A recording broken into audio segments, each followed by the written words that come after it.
오늘은 데살로니가 후서 3장 악한 자에게서 지키시리라 라는 제목으로 말씀을 함께 나누도록 하겠습니다. 바울은 데살로니가 교회 성도들에게 말씀을 벗어난 모든 능력과 표적, 거짓 기적은 악한 자들의 나타남, 사탄의 활동이라고 말합니다. 이런 미혹의 역사가 펼쳐지고 거짓을 믿는 이유는 진리를 버리고 불의를 좋아하는 모든 자들이 결국 심판을 받게 되는 과정이라는 것입니다. 오늘 한국 사회에서도 말씀을 벗어난 여러 집단들이 일어나 미혹의 역사가 펼쳐지지만 결국 심판받을 것이다 라는 것이 바울의 결론입니다. 성도는 이런 이적, 기적, 표적, 속임수에 넘어가면 안 됩니다. 1절 끝으로 형제들아 너희는 우리를 위하여 기도하기를 주의 말씀이 너희 가운데서 같이 퍼져나가 영광스럽게 되기를 바란다고 합니다. 바울의 바람, 기도는 주의 말씀이 교회 안에서 강압이 아니라 자유롭게 나눠지길 바란다. 토론되어지길 바란다는 것입니다. 그렇게 된다면 반드시 그 말씀을 가지고 나눈 사람들은 영광스럽게 된다. 진리를 깨닫게 된다는 것입니다. 바울이 데살로니가에 있을 때 주의 말씀을 전할 때 이것만이 진리다라고 강요한 것이 아니라 데살로니가 성도들은 말씀을 자유롭게 들었고 그 말씀을 들은 사람은 이 말씀이 진리인가 아닌가 자유롭게 고민을 했고 결국 그 말씀이 진리라는 것을 인정했다는 것입니다. 바울이 데살로니가의 복음을 전했을 때와 같이 강요가 아니라 예수님의 말씀을 자유롭게 경청했을 때 그 말씀은 반드시 영광이 된다는 것입니다. 2절 또한 우리를 부당하고 악한 사람들에게서 건지옵소서라 하라. 이 믿음은 모든 사람의 것이 아니라고 합니다. 바울은 데살로니가 교회 성도들이 복음을 전할 때 상식을 벗어난 사람들, 악한 사람들에게서 벗어날 수 있도록 기도하라고 합니다. 복음을 전할 때 몰상식한 사람들은 기분 나쁘다고 이유 없이 전도자들을 때릴 수 있고 악한 사람들은 무고를 하여 옥에 가둘 수 있는데 그 이유는 믿음이 모든 사람이 소유하는 것이 아니다. 진리를 모든 사람들이 깨닫는 게 아니기 때문이라는 것입니다. 똑같이 말씀을 들었으나 그 말씀을 진리로 받는 사람과 받지 못하는 사람이 생겨난다는 것입니다. 한국 사회도 1세기 상황과 다르지 않습니다. 아무런 이유 없이 부당하게 대하는 사람들도 있고 자신과 생각이 다르다고 모함과 무고를 하는 사람도 있습니다. 바울은 자신의 복음 전도 활동이 다른 사람과 충돌할 때 그 이유를 자신에게서 찾지 않아도 되는데 그 이유는 믿음은 모든 사람의 것이 아니기 때문이다 라고 말하는 것입니다. 바울이 자신의 인간적인 허물, 부족함에서 충돌의 이유를 찾지 않아도 된다고 이렇게 말할 수 있는 이유는 데살로니가 교회 성도들의 복음 전도가 예수님의 말씀만을 가르칠 것이라는 확신이 있었기 때문입니다. 성경 말씀을 가르치는 교사, 설교자들은 예수님의 말씀으로 자신의 허물, 부족함을 먼저 고치고 예수님의 말씀만을 가르칠 때 생겨나는 문제, 충돌의 이유는 자신에게서 찾을 필요가 없다는 것입니다. 예수님은 이 땅에서 진리로 말씀을 가르쳤지만 온갖 모함과 충돌이 있었습니다. 예수님의 말씀, 가르침이 잘못된 것이 아니라 바울이 말하는 대로 진리를 받지 못하는 사람들이 있기 때문입니다. 예수님께서 진리로 가르침에도 불구하고 반발하고 충돌하는 사람이 생겨났었는데 이런 문제들이 생겨나면 무엇인가 잘못되었다라고 생각하는 것은 잘못인 것입니다. 예수 그리스도의 말씀, 진리의 말씀만을 전하였다 하더라도 진리를 받지 않을 사람들, 믿음을 소유할 수 없는 사람들이 반발하고 문제를 만들 수 있는 것입니다. 복음을 전할 때 문제가 생겨난다면 오히려 진리를 전한 증거, 예수님의 말씀만을 전하고 있다는 증거가 될 수 있습니다. 바울이 복음을 전했는데 문제가 생겨났습니다. 충돌이 일어났고 그리고 교회 안에 문제가 생겨났지만 바울이 이렇게 말한다는 거죠. 그들이 문제가 생겨난 이유는 그들 가운데 하나님의 말씀을 받지 못할 자, 지옥 갈 자가 있기 때문이다 라고 지금 이야기하고 있습니다. 자, 바울은 자신에게 아무런 부족함과 잘못이 없을까요? 그렇지 않습니다. 바울도 허물이 있고 부족한 사람입니다. 그런데도 불구하고 자신의 이 문제, 교회 안에 생겨난 문제를 자신의 허물과 부족함에서 찾지 않습니다. 이유는 바울이 자신이 전한 복음, 자신이 가르치는 이 말씀이 오직 예수 그리스도의 말씀만을 전하고 있기 때문입니다. 그래서 설교자들이 이 설교 자리에 섰을 때 오직 예수 그리스도의 말씀만을 전해지기를 원한다라고 기도를 합니다. 그러나 실제로는 말씀의 내용이, 설교의 내용이 예수의 말씀이 아니라 자신의 생각이 가득하다면 그 기도는 그냥 공연불이라는 거죠. 실제 데살로니가 교회 성도들과 바울은 이 예수님의 말씀만을 전했다는 거죠. 예수님의 말씀만에 자신의 생각을 전한 것이 아니라 자신의 생각을 썰로 이렇게 온갖 뭐 여러 가지 성경 구절을 이렇게 가져와서 자신의 생각에 성경 말씀을 구절을 가져와서 그렇게 설명하는 것이 아니라 오직 예수 그리스도의 말씀만을 가르쳤다, 전했다. 그래서 이 교회 안에 그럼에도 불구하고 문제가 생겨났는데 예수 그리스도의 말씀만을 가르쳤음에도 불구하고 문제가 생겨났는데 그 문제의 이유는 뭐냐? 진리를 받을 수 없는 자들이 그 가운데 있기 때문이다라고 바울이 이야기하고 있다는 거죠. 예수님도 이 하나님의 그 아들로서 진리만을 말씀하셨습니다. 진리만을 말씀하셨지만 그럼에도 불구하고 예수님의 이 설교, 예수님의 가르침에 반발하고 충돌하는 사람들이 생겨났습니다. 그래서 사람들은 예수가 뭔가 모자라는 것이 아니냐, 부족한 것이 아니냐, 뭐가 문제가 있는 것이 아니냐라는 시각으로 본다는 거죠. 사람들이 엉뚱하게 예수님의 말씀이 진리임에도 불구하고 예수님의 가르침이 잘못된 것이 아니냐라고 생각한다는 거죠. 전혀 그렇지 않다. 오히려 말씀의 이 진리를 깨달을 만한 능력이 없거나 아니면 진리를 깨달을 자격이 없거나 받기를 싫어하기 때문에, 진리를 받기 싫어하기 때문에 문제가 일어나고 충돌이 일어난다는 거죠. 자, 그래서 우리가 복음을 전할 때 잘 생각해야 됩니다. 우리가 우리의 방법으로, 우리의 생각으로 복음을 전했다면 당연히 충돌이 일어나겠죠. 우리의 생각으로도 이렇게 막 전했는데 그렇게 하면 문제가 생겨나고 온갖 잡음이 일어나고 그럴 수 있습니다. 그런 문제는 우리 자신의 생각을 고쳐야 됩니다. 복음으로 돌아와야 된다는 거죠. 복음으로 돌아와야 된다. 자, 그러나 복음만을 전했을 때도, 아주 예수 그리스도의 말씀만을 전했을 때도 사람들에게 충돌이 일어나고 문제가 일어나고 여러 가지 이 사건들이 일어나는데 그 이유는 복음을 받을 만한, 복음을 받지 못할 자들이 있기 때문이라는 겁니다. 3절 주는 미쁘사 너희를 굳건하게 하시고 악한 자에게서 지키실 것이라고 합니다. 데살로니가 교회 성도들이 복음을 전할 때 이런저런 문제가 생겨났습니다. 그러나 그런 문제에 마음쓰거나 개의치 말라는 것입니다. 주님은 신실하시기 때문에 악인들에게서 성도를 지키실 것이다, 굳건하게 세우실 것이다 라고 말하는 것입니다. 교회가 예수님의 말씀과 정반대로 엉뚱한 일을 하여 사회로부터 지탄을 받기도 합니다. 그런 교회는 욕을 먹어도 쌉니다. 그러나 예수님의 말씀대로 교회가 행하고 복음을 가르쳤다면 비난하고 욕하는 그런 목소리는 전혀 신경 쓸 필요가 없다는 것입니다. 그 비난과 욕하는 자들, 악한 자들로부터 주님께서 보호하신다, 지키신다, 굳건하게 세워주신다는 것입니다. 복음을 전하는 교회, 그리고 진리를 전하는 교회가 설령 욕을 듣는다, 비난받는다, 그것이 두려워서 진리를 과감하게, 그리고 복음을 있는 그대로 전하지 못한다, 숨긴다, 말을 아낀다, 그렇다면 그건 교회가 아니라는 거죠. 그렇게 하면 안 된다는 거죠.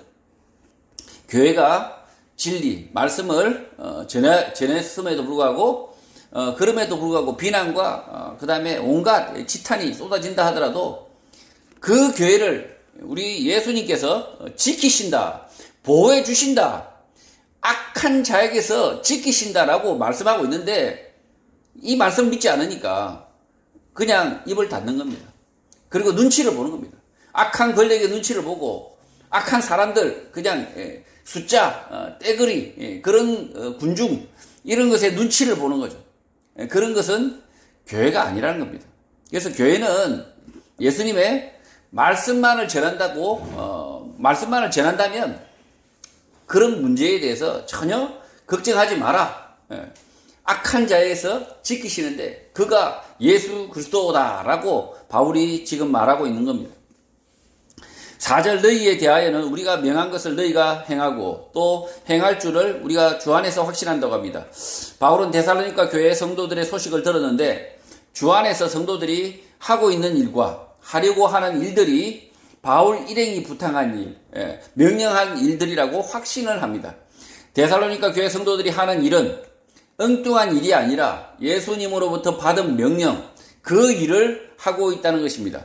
바울이 오늘 한국 교회의 소식을 들었다면 바울 자신이 명한 일, 부탁한 그 일을 하고 있다. 그 일을 하려고 한다라고 확신하지 않을 것입니다.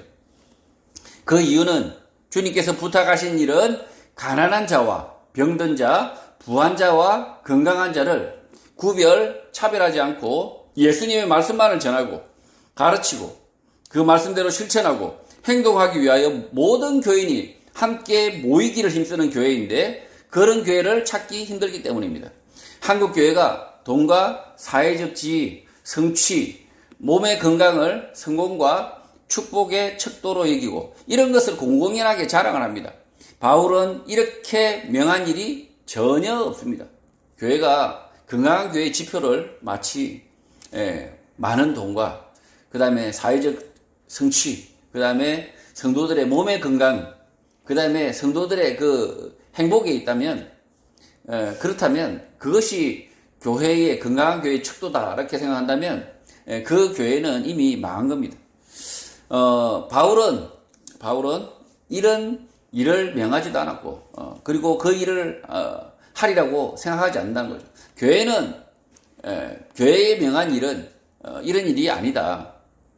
돈을 자랑하고 자신의 건강을 자랑하고 자신의 성공을 자랑하는 것이 아니라 예수 그리스도의 말씀을 가르치고 전하고 그 말씀을 전할 뿐만 아니라 자신도 그 예수 그리스도의 말씀대로 살아가는 것, 이것이 바울이 명한 일이고 예수 그리스도께서 명하신 일이라는 거죠.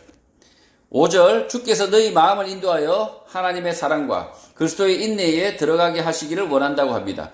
바울은 데살로니가 교회 성도들의 마음이 주님의 인도로 하나님의 사랑 안으로 들어가기를 원하고 그리스도의 재림에 대한 기대로 들어가기를 원한다고 기도합니다. 하나님의 사랑은 말씀, 진리입니다.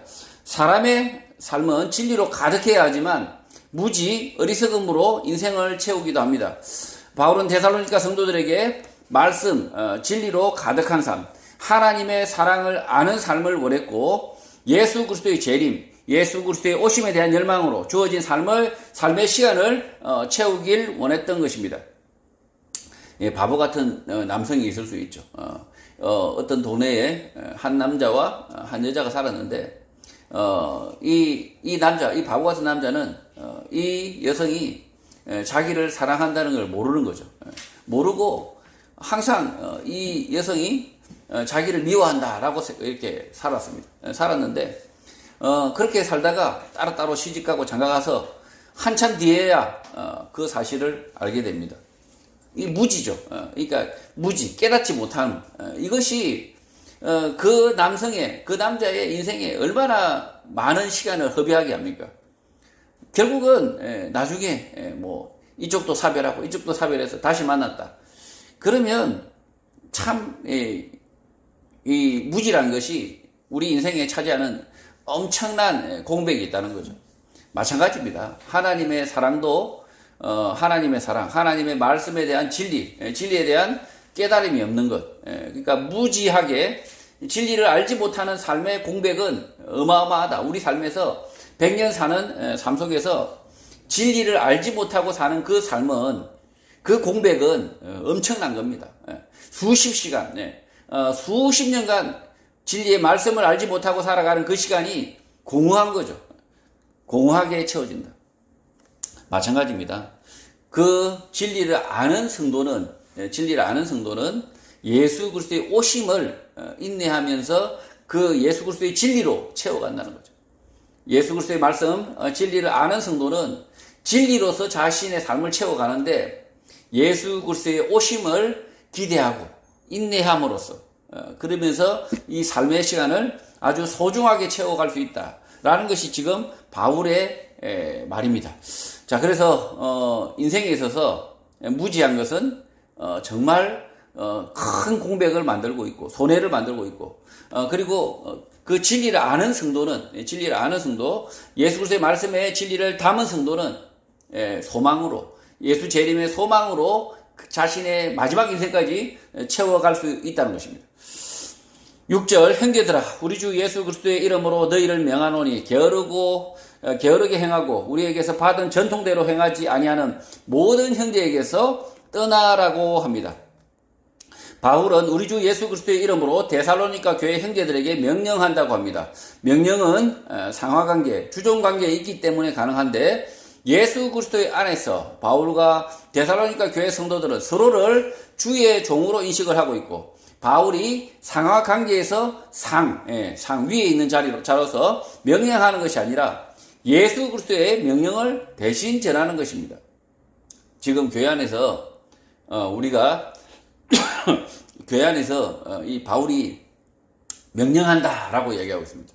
바울이 상절이기 때문에 높은 사람이기 때문에 명령을 하는 것이 아니라 다 같은 주의 종이고 데살로니가 교회 성도나 이 바울이나 다 같은 주의 종이고 이 주의 종에게 명령한다? 아닙니다. 예수 그리스도의 명령을 종된 바울이 전달하고 있는 거예요. 종에게 주인이 이렇게 명령했다라고 전달하고 있다는 거죠. 그래서 사람이 사람에게 명령하고 명령하고 그렇게 할 수 없습니다. 그 이단 사이비 교회나 목사가 성도들에게 명령하고 지시하고 그렇게 하는 거죠. 그 교회는 교회가 아니라 이미 사이비 이단 집단이라는 거죠. 예수 그리스도의 명령 아니면 우리가 받을 명령자가 없습니다. 교회의 성도들이 받을 명령자는 오직 한 분, 예수 그리스도라는 거예요. 예수 그리스도의 명령을 바울이 대신 전달했을 뿐이라는 거죠. 바울이 대신 전한 그 명령은 질서 없이 걷고 우리에게서 받은 말씀, 예수님의 말씀대로 걷지 않는 모든 형제들에게서 떠나라는 것입니다. 예수님의 말씀대로 살지 않는 형제들과는 단절을 해라. 떠나라고 바울이 예수님의 명령을 대신 전하는 것입니다. 개정 성경에서 게으르게 행한다고 번역을 하였지만 헬라어 성경 원문과 킹제임스 영문 성경을 참조하면 무질서하게 행한다. 일관성 없이 행한다는 번역이 맞을 것 같습니다. 예수님의 말씀 진리가 아니면 무질서하고 일관성이 없습니다. 예수님의 말씀 진리가 아니면 가르침에 모순이 생겨나게 되는 것입니다. 교회 안에서 가르치는 가르침에 모순이 생겨나고 교회의 일이 무질서하다면 예수님의 말씀대로 전하지 않는 교회, 예수님의 말씀대로 행하지 않는 교회의 가능성이 매우 높고 예수님의 말씀대로 바르게 살려는 성도는 그 관계를 정리하고 신속하게 그 사람들로부터 떠나야 합니다. 이단 사이비 교회를 떠나지 않는 사람들을 보면 자신의 생각, 아집에 빠져서 사는데 사람들의 관계에 묶인 경우가 많습니다. 바울은 이런 관계를 단절하라고 촉구하는 것입니다. 예수 그리스도의 말씀이 아닌 이런 관계는, 그리고 예수님의 말씀을 따르지 않는 이런 관계는 청산하라, 단절하라는 거죠. 어떤 사람의 무리가 있는데 그 예수님의 말씀을 따르지 않는 무리들이 있다. 그러면 그 관계는 이제 그 모임에서 오라고 한다 하더라도 가지 말라는 거죠. 예수 그리스도의 말씀, 그 말씀에 우리가 따라야 된다. 그 말씀과 함께하는 자들과 연합해야 된다. 7절 어떻게 우리를 본받아야 할지를 너희가 스스로 아나니 우리가 너희 가운데서 무질서하게 행하지 아니했다고 합니다. 바울이 데살로니가 교회 안에 있었을 때 무질서하게 일관성 없이 말하고 행동하지 않았고 예수님의 말씀대로 말과 행동에 있어서 일관성, 질서가 있었다는 것을 너희가 잘 안다. 그래서 너희는 우리를 본받아야 한다는 것을 잘 안다는 것입니다. 바울은 자신의 말과 행동의 일치, 일관성을 위해서 낮에는 신라와 함께 일을 했고 밤에는 말씀을 가르쳤습니다. 낮에 생계를 위하여 일을 하고 밤에는 예수님의 말씀을 가르쳤는데 이렇게 하는 것이 주님의 말씀을 따르는 것, 일관성 있는 행동이라는 것입니다. 이런 바울의 말과 행동을 데살로니가 교회의 성도들은 본받으라는 것입니다. 데살로니가 교회의 성도들은 복음을 위하여 헌신하였는데 낮에는 일하고 밤에는 복음을 전하는 그 일을 본받으라는 것입니다. 반드시 낮에는 일을 하고 밤에 말씀을 가르치라는 의미는 아닙니다. 직장 내에서도 일할 때도 일을 쉬고 있을 때도 잠시 여행 중에도 말씀을 읽고 깨닫기를 즐겨하고 복음을 전할 기회를 찾고 복음을 전하고 가르치는 사람이 되라는 것입니다. 이 바울이 반드시 일을 해야 될 이유가 없었습니다. 일을 해야 될 이유가 있는 게 아니라 바울은 복음을 위해서 복음을 전하고 가르치기 위해서 여행도 갔었고 그리고 일도 했었고 그리고 쉬기도 했습니다. 결국 우리의 모든 삶의 이유는 복음을 전하고 가르치는 사람, 그 복음의 말씀대로 사는 것이 우리 그리스도인들의 삶의 이유고 동기여야 된다는 거죠. 우리의 삶이 그러면 억울하지 않냐, 나를 위한 삶은 어디 갔냐라고 생각할지 모르겠지만 그것이 나를 위한 것이라는 거죠. 복음을 위해서 전하고 가르치고 그 말씀대로 사는 것이 그것이 나를 위한 것인데 엉뚱하게 나를 위하여 여행을 갔다 가면 뭐합니까? 황량하기만 하지. 아름다운 절경을 보면 뭐합니까? 마음에 수신과 근심과 걱정만 가득하지. 결국은 복음을 위해 사는 사람은 여행도 쉼도 일도 다 나를 위하게 된다는 거죠.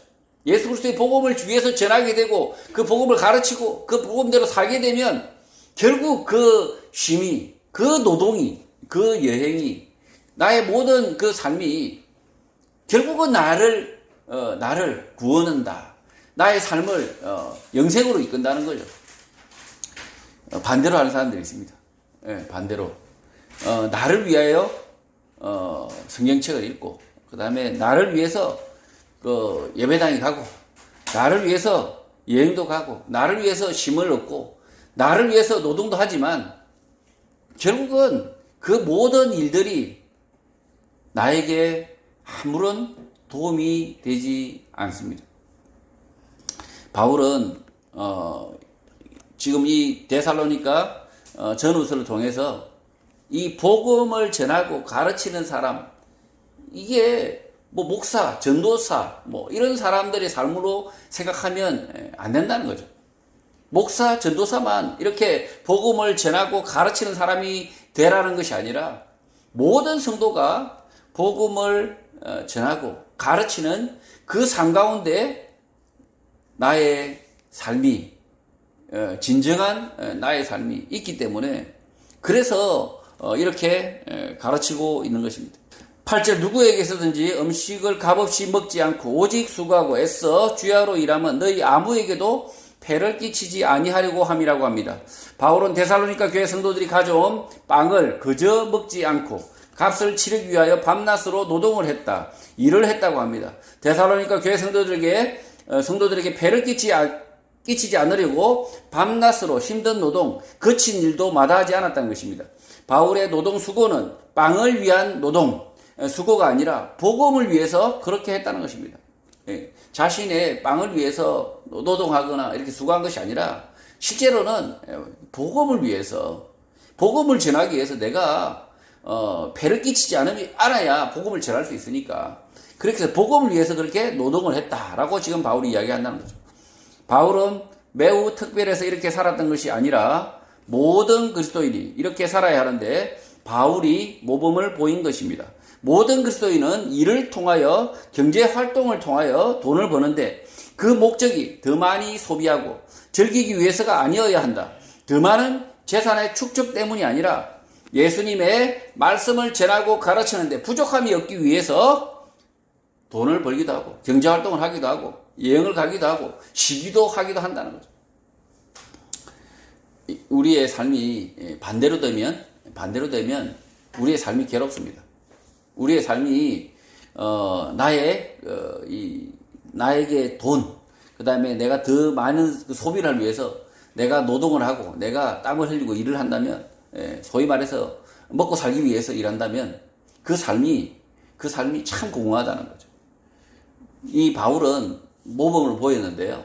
바울이 이렇게 전도자, 사도, 목사로서 이렇게 모범을 보인 것이 아니라 그리스도인 성도로서 모범을 보이고 있는데, 데살로니가 교회 성도, 이 바울도 데살로니가 교회 성도의 일원으로서 모범을 보이고 있는데, 자신의 그 삶은 오직 예수 그리스도의 말씀을 전하고 가르치는 그 일을 위해서 일을 하고 있습니다.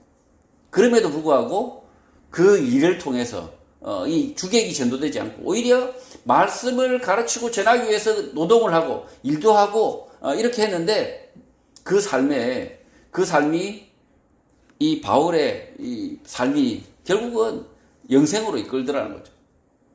이 바울의 삶이 이 행복과 사랑 가운데 그 삶이 온전함으로 이끌더라는 거죠. 그래서 이 데살로니가 교회 성도, 모든 성도들이 바울과 같이 본을 받아라, 나를 본받아라 라고 바울이 자신있게 말하고 있다는 거죠. 9절, 우리에게 권리가 없는 것이 아니요 오직 스스로 너희에게 본을 보여 우리를 본받게 하려 함이라고 합니다.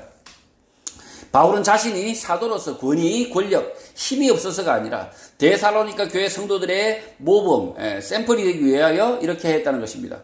복음을 전하는 사람은 스스로 자신의 생계를 꾸리고 복음을 전해야 복음을 듣는 사람이 부담이 없다는 것입니다. 복음을 전한다는 이유로 다른 일을 하지 않고 성도들에게 생계를 의탁하는 것은 바람직하지 않다는 것입니다. 불교 절에서도 제대로 된 중은 땅을 일구어 스스로 생계를 꾸렸습니다. 불자들의 시주에 의지할 수도 있지만 그렇게 하지 않는 게 바람직하다고 여겼던 것입니다. 가톨릭 수도원도 마찬가지였습니다. 신자들의 헌금으로 생활하는 것보다 스스로 일을 하며 사색하는 것이, 깨닫는 것이 많다는 것입니다. 그러나 반드시 생계 때문에 노동을 해야 한다. 노동은 절대적인 것이다 라는 것이 맞지 않습니다. 바울은 노동의 가치가 절대적이다. 반드시 육체 노동을 해야 한다. 반드시 생계는 스스로 꾸려야 한다라고 가르친 적이 없습니다. 복음을 전하는 사람들은 생계를 위해서 반드시 노동을 해야 한다는 것이 아니라 복음을 위해서 노동하는 것, 일하는 것이 복음을 전하는 데 유리하기 때문에 본을 보인다, 바람직하다는 것입니다. 그러니까 복음을 전하는 삶, 복음을 위해서 노동하는 것, 그것이 사람에게, 우리 그리스도인들에게 바람직한 삶이라는 거죠. 복음을 전하고 가르치는 데 유익하다면, 이익이 된다면 전적으로 복음 전하고 가르치는 데 풀타임으로 온종일 매진을 할 수도 있고, 반대로 부분적으로 다른 일을 파트타임으로 하는 어떤 선택도 할 수 있다는 것입니다. 바울이 부모로부터 상속받은 자산이 넉넉했다면 굳이 별도의 노동, 일을 했을 것이라 생각하지 않습니다. 바울의 전도 여행은 계획되지 않았고 준비되지 않은 여행 비용으로 복음 전도가 방해받는 것을 우려하여 스스로 충당하며 복음을 전하고 가르쳤던 것입니다. 바울이 경제활동 노동을 하느냐 마느냐는 복음을 전하고 가르칠 때 무엇이 유리한지 무엇이 이익인지 살펴서 이익이 되는 쪽을 편견 없이 선택을 한 것입니다. 지금 이 바울이 반드시 노동을 해야 된다 이렇게 가르친 것이 아니라, 바울은 복음을 전하고 가르치는 이 삶 속에 이 목적을 위해서 노동을 하든지 뭐 쉬든지 뭐 어떤 방식이든지 유익한 쪽으로 선택을 했다는 거죠. 그래서 반드시 뭐 목회자가 일을 해야 된다, 반드시 집사가 일을 해야 된다 이런 게 아니라는 거죠. 집사가 복음을 전하다 보면 자신의 재산이 넉넉하고 그러면 복음에 매진할 수도 있는 겁니다. 마찬가지입니다. 이 자신의 재산이 없고 넉넉하지 않은데 막 다른 사람에게 폐를 끼쳐가면서 복음을 전하겠다, 그것도 맞지 않다는 거죠. 그래서 무엇이 유익한지는 자신이 잘 살펴서 그래서 일을 하든지 일을 하지 않든지 뭐 어떤 식이든지 선택을 할 수 있는데, 복음이 전해지는데 유리한 쪽으로 선택하면 된다는 것입니다. 10절, 우리가 너희와 함께 있을 때에도 너희에게 명하기를 누구든지 일하기 싫어하거든 먹지도 말게 하라 하였다고 합니다. 바울이 데살로니가 교회에 함께 있을 때 어떤 사람이 일을 하지 않으려고 한다면 먹지도 말라라고 명령했다는 것입니다. 바울의 이 말의 의미를 오해하여 공산권에서는 일하지 않는 자여 먹지도 마라 라고 정치 구호로 삼았습니다. 노동하지 않으면 먹지 마라, 노동이 절대적 가치다 라고 그 의미를 왜곡하였으나 바울은 이렇게 가르친 적이 없습니다. 노동이 절대적 가치를 가진다, 노동 우위의 가치, 노동 우위의 사상을 바울이 이렇게 말하고 있는 것이 아니라는 거죠. 오히려 바울은 복음 우위의 사상을 사실은 말하고 있었다는 거예요. 복음 우위의 사상. 그래서 일하기 싫은 자, 복음을 전하기 싫은 자, 먹지도 마라. 뭔 말입니까? 죽으라는 이야기입니까? 아닙니다. 모든 성도는 복음 전하는 그 일에 참여하라는 겁니다. 먹지도 말라는 것이 아니라 굶어 죽으라는 뜻의 방점이 있는 것이 아니라 일하기 싫은 자, 예수 그리스도의 복음을 전하는데 참여하기 싫어하는 자는 먹지도 마라. 그러니까 다 참여하라는 거죠. 바울의 이 말의 바른 의미는 복음 말씀을 듣기만 듣고 전하지 않으려는 사람들, 일하지 않으려는 그런 사람들은 들을 필요가 없다, 먹을 필요가 없다는 것입니다. 바울은 복음을 전하기 위하여 말씀을 가르치는 것, 노동하는 것을 구분하지 않았고 그 일을 통하여 생계를 꾸리기도 하지만 결국 복음을 전하기 위함이다. 하나님의 일에 동참하기 위함이라는 것입니다. 교회 안에서 집사, 장로, 권사, 목사 그 누구든 일에 대하여 구분할 필요 없이 모든 일은 복음을 위하여 한다는 것입니다. 그러니 일하기 싫은 사람은 먹지도 말게 하라라는 말은 모든 성도의 일들은 복음을 위하여 하는 일들이고 그 일에 차별, 구별이 없다는 것입니다. 먹지 말고 죽으라는 것이 아니라 복음을 위하여 반드시 일해야 한다는 것입니다. 일하기 싫은 자, 먹지도 마라. 이렇게 하니까 마치 그냥 일을 반드시 해야 된다. 일하지 않고 먹는 것은 나쁜 것이다 라고 하지만 그렇지 않다는 거죠. 자기 집에 자산이 넉넉하다면 일하지 않고 먹는 것이 비도덕적인 게 아니라는 거죠. 그게 비도덕적인 게 아니고 일할 수 있으면 일을 하는데 그 일을 하는 이유는 복음을 전하기 위해서다. 자, 그리고 일하기 싫은 자 먹지도 말라고 바울이 이야기했는데요. 이 이야기는 말씀을 듣기만 하고 그러니까 일이 하기 싫은 거죠. 말씀만 계속 듣기만 듣습니다. 계속 듣기만 듣고 남한테 막 이렇게 지적질만 하는 거죠. 지적질만. 듣기만 말씀은 잘 들어요. 근데 자기는 자기가 할 생각은 없어요. 전혀 자기가 일할 생각은 없고 남에게 지적질만 하는 사람. 그 사람은 먹지도 마라. 그러니까 듣지도 말라는 거죠. 그 말씀을 알고도 하지 말라는 거죠. 알아서 뭐합니까? 일을 안 하려고 하는데. 말씀을 듣고 일을 하지 않으려고 하는 그 사람은 아예 들을 필요도 없다는 거죠, 사실은. 먹지도 마라. 그런 의미가 지금 바울이 이야기하고 있다는 거죠.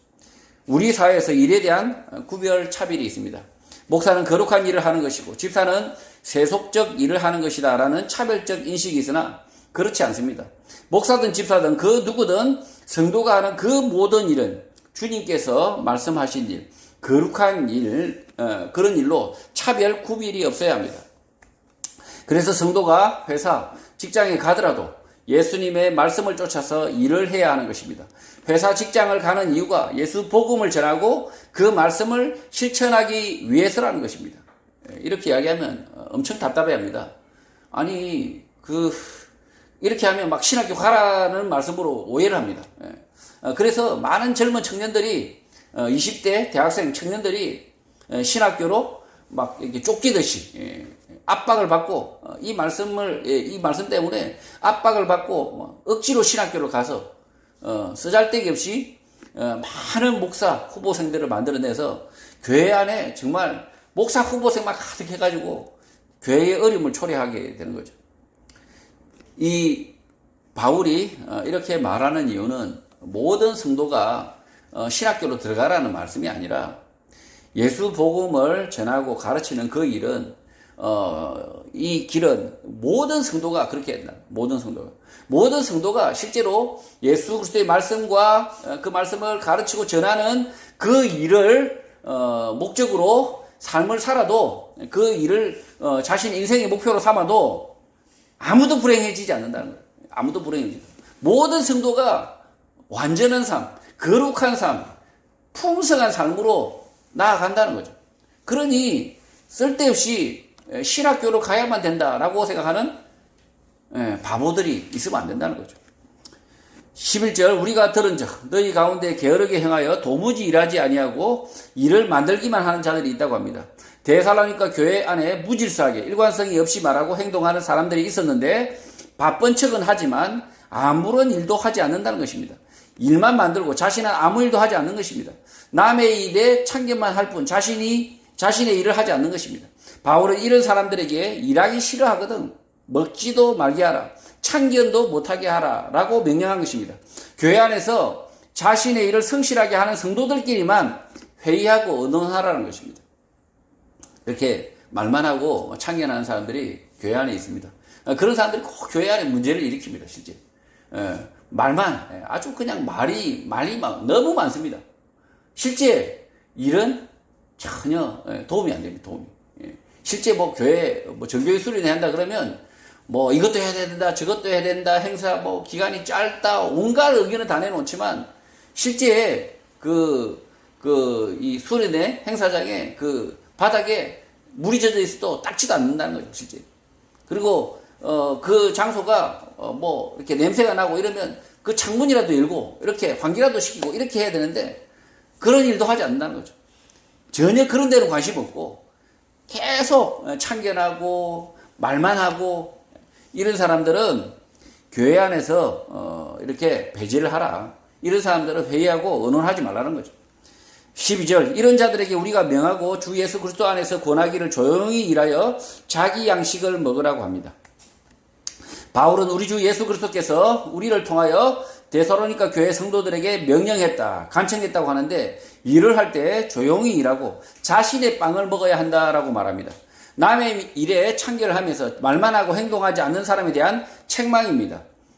이런 사람에게 자기 양식, 자신의 빵을 먹으라고 합니다. 자신의 빵이 무엇입니까?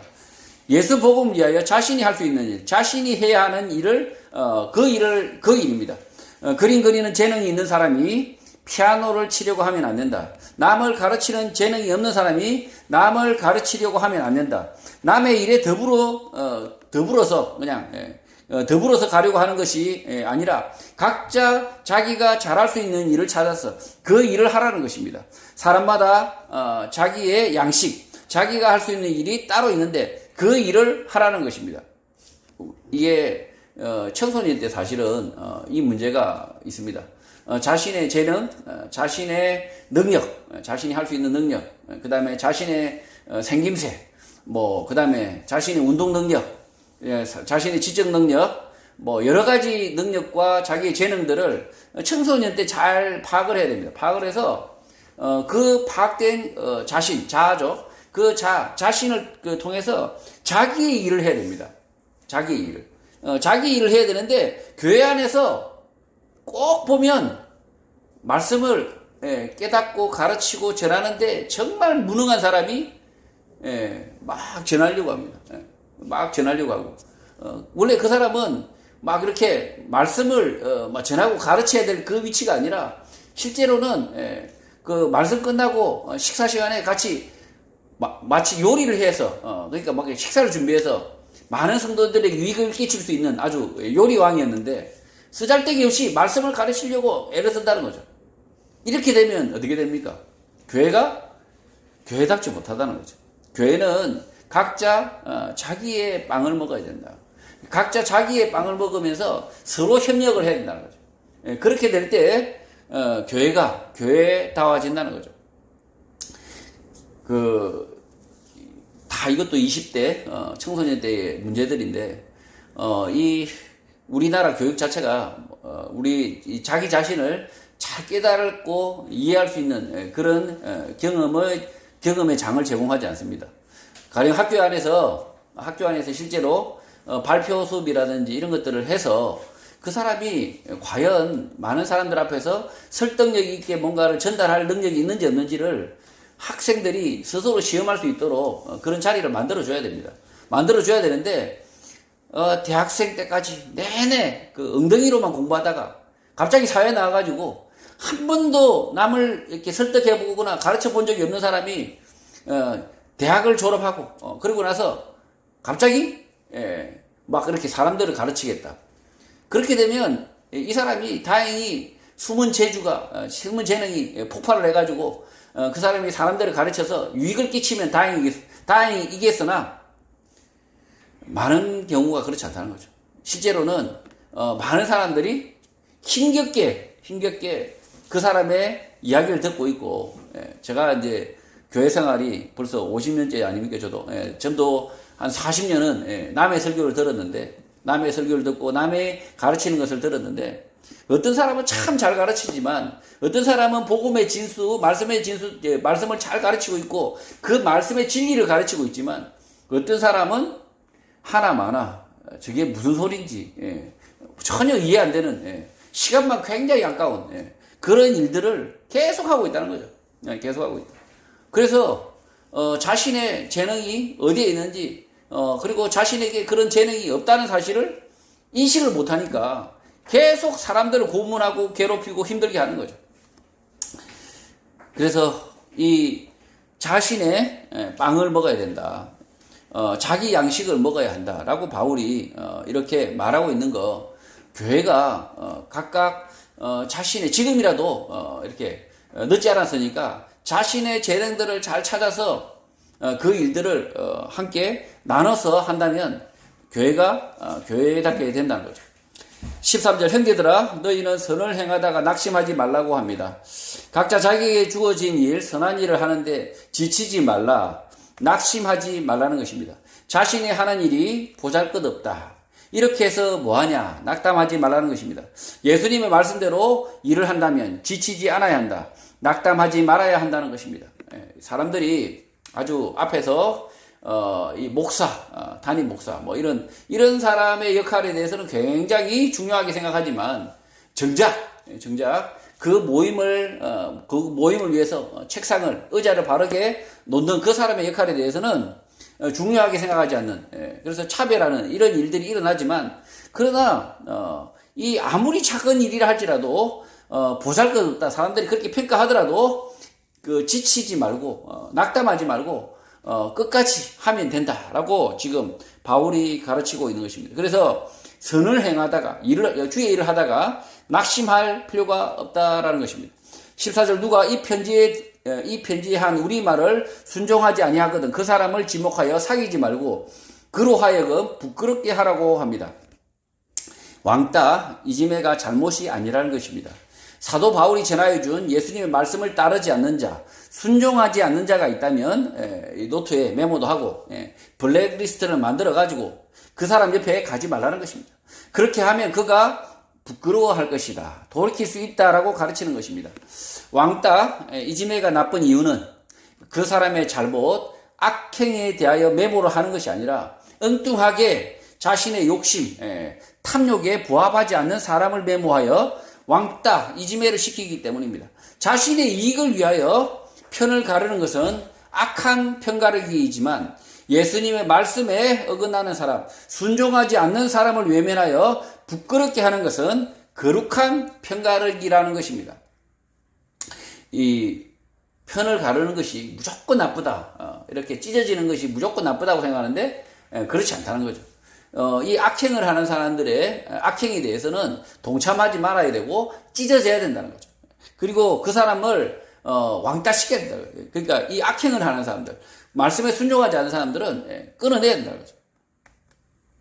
15절, 그러나 원수와 같이 생각하지 말고 형제같이 권면하라고 합니다. 데살로니가 교회 안에서 예수님의 말씀, 사도들이 전해준 말씀에 순종하지 않는 사람은 원수가 아니라 형제라고 합니다. 왕따 이지매를 시키더라도 원수처럼 하지 말고 형제로 대하고 훈계를 하라는 것입니다. 말씀에 순종하지 않더라도 너무 가혹하게 매질하지 말라는 것입니다. 우리 사회에 왕따가 문제라고 생각하고 있습니다. 학교 사회에서 왕따가 문제라고 생각하지만 실제로는 그렇지 않다는 거죠. 학생들 중에 이 이기적인 행동, 그 다음에 악한 행동, 이런 학생이 있으면 당연히 그런 아이들은 소외받아야 됩니다. 혼자서 생활해야 된다. 그러면서 저도 사람이면 이기적인 행동, 악한 행동을 하면 친구들이 놀아주지 않는다라고 생각해서 반성하고 돌아와야 되는 거지, 이지매가 잘못됐다, 왕따가 잘못됐다고 이렇게 무조건 말하는 것은 잘못된 것이란 거죠, 실제. 우리 사회에서 그런 악행을 하는 사람들, 이기적인 행동하는 사람들, 자신만을 위하는 사람들은 왕따 시켜야 됩니다. 왕따 시키는 이유는 그가 돌이키고 반성하라는 겁니다. 이지매, 왕따는 실제로 형사법 체제 안에도 있습니다. 살인, 강도를 하면 어떻게 합니까? 왕따시킵니다. 감옥에 가둬버립니다. 우리 사회에서 완전히 격리시켜버립니다. 물리적으로 가둬가지고 아예 우리 사회에서 완전히 배제를 시킵니다. 이게 왕따, 이진매입니다. 근데 학교 사회에 이 거룩한 편가르기가 있고 이기적인 편가르기가 있다는 거죠. 실제 이 두 가지가 있는데 이 왕따, 이지매가 실제로는 이렇게 편가르기가 잘못된 것이 아닌데 아주 그냥 이 자신의 옳음과 옳고 그름의 기준이 아니라 옳고 그름으로 이렇게 나누는 그 편가르기 아니라 자신에게 마음에 안 드니까 자신의 그 눈에 마음에 안 드니까 오히려 악하게 편을 가르는 것, 악하게 편을 가르는 것, 그게 진짜 나쁜 것이라는 거죠. 그래서 무조건 왕따 이지매는 나쁘다라고 학교에서 이렇게 정하고 무조건 이렇게 친하게 지내야 된다. 틀렸다는 거죠. 바른 교육이 아니라는 거죠. 16절 평강의 주께서 친히 때마다 일마다 너희에게 평강을 주시고 주께서 너희 모든 사람과 함께 하시기를 원한다고 합니다. 바울은 주님의 평강이 너희에게 때마다 일마다 모든 방법으로 평강을 주신다고 합니다.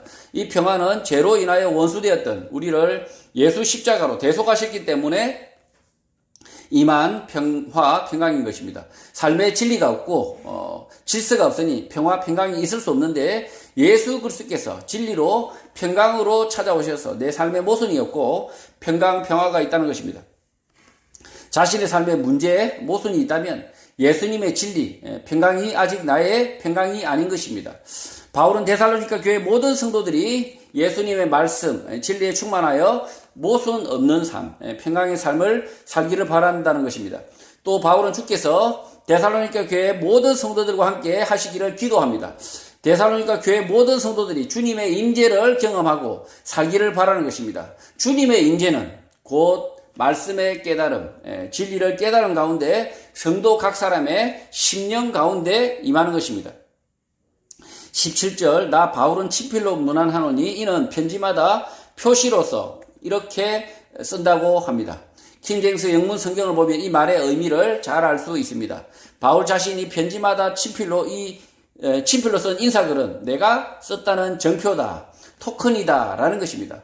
바울은 옥에 갇히거나 질병을 앓는 등 편지 전체를 자신이 쓰지 못하고 누군가 불러주는 대로 대피를 했다는 것입니다. 그러다 보니 바울이 아닌 사람이 바울의 편지라고 속일 수 있어서 인사말은 바울 자신이 직접 손으로 썼다는 것입니다.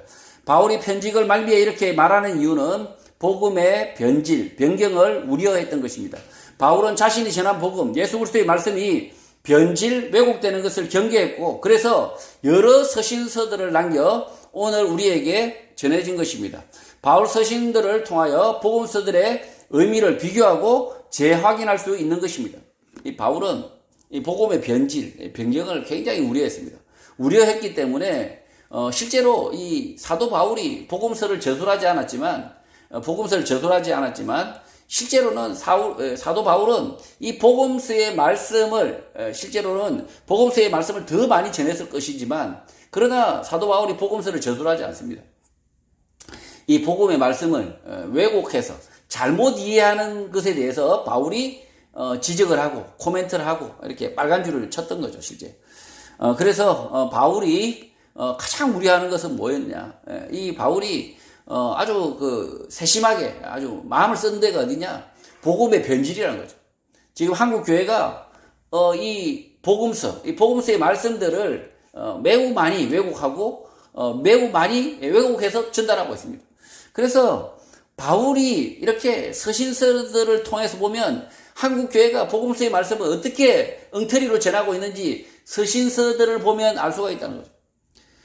복음서의 많은 말씀의 의미를 왜곡하고 변질시키는 것은 결국은 성도들이 구원 얻는 그 다음에 믿음을 가지는 그것을 방해하기 때문에 이 복음의 변질은 있으면 안 됩니다. 그래서 말씀을 가르치는 자가 정말 신중하게 성경의 말씀, 예수님의 말씀을 옮길 때는 신중하게 그리고 아주 그 말씀만을 전해야 된다는 거죠. 자신의 생각을 담지 말고 예수 그리스도의 말씀을 온전하게 담아내려고 노력해야 된다는 거죠. 18절 우리 주 예수 그리스도의 은혜가 너희 무리에게 있을지어다. 아멘으로 데살로니가 교회 두 번째 편지는 끝납니다. 우리 주 예수 그리스도의 은혜는 말씀을 깨닫는 은혜, 예수님의 말씀을 깨닫고 그 말씀대로 행동하고 실천하는 믿음입니다. 바울이 말하는 은혜는 건강과 성공, 많은 돈이 아닌 것입니다. 성도 여러분, 모든 성도는 예수님의 말씀을 쫓아서 말씀을 읽고 듣고 깨달아 그 말씀대로 살아야 하고 그 말씀을 가르치고 전하며 살아야 합니다. 누군가의 일이 아니라 나의 일을 찾아서 해야 하고 그 일을 통하여 삶의 양식을 얻는 것입니다. 예수님의 말씀, 그 말씀을 깨닫고 그 말씀대로 살며 주님의 명령을 따라 그 말씀을 전하는 복된 성도가 되시기를 주님의 이름으로 축복합니다.